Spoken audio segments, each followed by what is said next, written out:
जय भीम. आपण 14 एप्रिल बाबासाहेबांची जयंती कशी साजरी करावी याच्याबद्दल विचारणा केल्या जाते.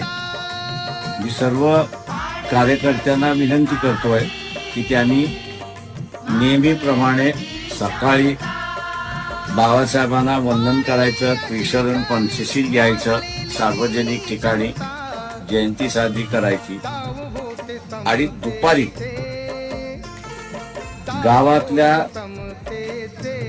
सर्व धर्माचे समाजाच्या लोकांना एकत्र बोलून गाव जेवण घालायचं. संस्थेच्या वतीने किंवा इतर कोणाच्या वतीने ते आपण द्यावं अशी विनंती आहे. समूह बदललेला आहे, बाबासाहेबांना मानणारा वर्ग सुद्धा बदललेला आहे. त्याला आपण